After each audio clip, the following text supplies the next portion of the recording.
New England Patriots hit the road, having to wipe away the taste of defeat from their mouths for the first time in a long while. Their win streak stopped at 10. On a give, Cook slices through, and he takes it in for the touchdown. A silencer. 5 straight drives with touchdowns for the Bills. From one elite dual threat type to another, Baltimore Ravens are in town, 2-game losing skid over, back at 500 and ready for a very tough last 3 games. Jackson towards the end zone, and it is caught. Flowers for the Ravens, touchdown! Patriots at home this week, road game versus the Jets, and then the Dolphins at home. What jumps out about this matchup initially, Drake May comes in off his worst game. First game under 200 yards passing, only 155 yards, no TDs, got picked off, a 62 rating, hadn't finished under 80 all year. Get a shot downfield. What an effort by White! May having to try and rebound versus a secondary that just picked off Joe Burrow twice. No touchdowns, under 6 yards per attempt, a sub-60 rate, house called one of the INTs in classic backyard fashion. And he's intercepted, picked off by Van Noy, then the handoff, it's Gilman, and Gilman is gonna score!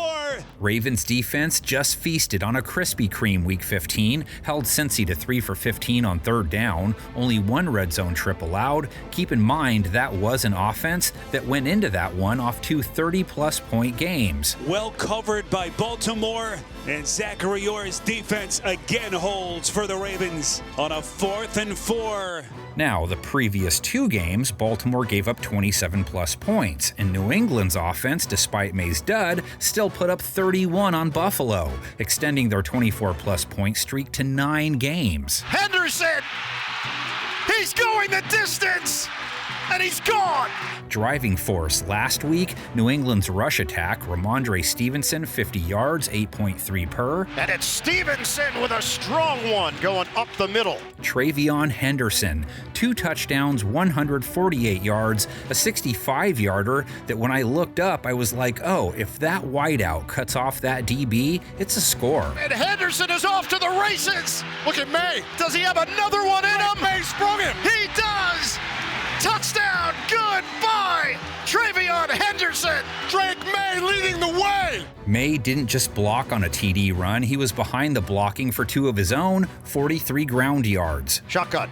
May. He's gonna run! Second score of the day, Drake May! Burrow, obviously not the running type, but the Ravens have been especially tough on quarterbacks when they try and run on them, held running backs to 4.2 a try as well, held Cincinnati's rush attack to 3.4 per carry. Give it to P. Ryan. Their front also made a difference in the passing game, which they haven't done many games, sacking Burrow 3 times, hit him a fat 10 times. As the Ravens defense has had all the answers, and Burrow smothered again. Travis Jones. Those 3 sacks brings their total to just 22, but May got dropped 3 times. Second game in a row he's taken that many. May brought down by Milano. Baltimore's backside guys gave up 132 yards to Jamar Chase, held everyone else under 40 yards. Mac Hollins led New England with 41 yards, took 8 targets to get there too. Kayshon Boutte, 30 yards. Stephon Diggs, 26. Hunter Henry, 18. So none coming in with any mojo. And not many Ravens pass catchers do either. Lamar Jackson only threw 12 times versus Cincinnati. At least they were chunky, 12.5 per attempt, 2 TDs, a 114 rate. Jackson underneath, it's Ali. First down and a lot more. Ali in for the Ravens, touchdown. Hadn't put up a 90-plus rate in 6 weeks, and he only threw for 150 yards. Offense was just 2 for 7 on third down, only 1 red zone trip, only accounted for 17 points, so that's 5 straight now. They've scored under 24 points. Was that picked? And yes, it was. Jackson took 4 more sacks, too, and again, just 12 pass attempts. That's a tough ratio. Everyone covered. Jackson down again. The Pats pass rush, he tries to dodge next, only got to Josh Allen twice on 28 pass attempts. Harold Landry with a bag in his 3rd straight, though, 8.5 for 20-25. But it wasn't enough to slow Allen down. They gave up 3 touchdowns to him, didn't pick him off, a 123 rate allowed. End zone! Touchdown! Josh Allen to Dawson Knox. gave up 48 rush yards to him as well, 107 and 2 TDs, 4.9 a run to James Cook. Give it to Cook. Cook breaks a tackle and then dishes out some punishment.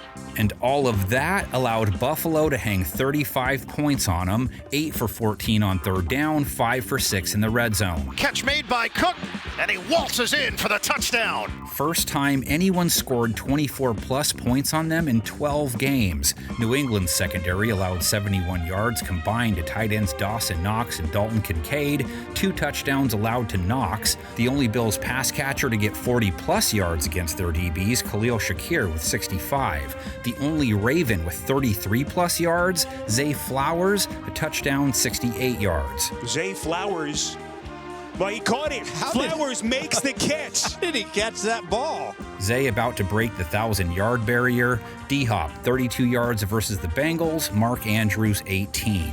Lots of beef between these two, despite only 16 meetings between them ever, courtesy of 4 playoff face-offs. But man, what a game they played the very first time they hooked up. Not too many series have started off this way. After a week off, New England continued its winning ways, notching 3 victories in its next 4 games.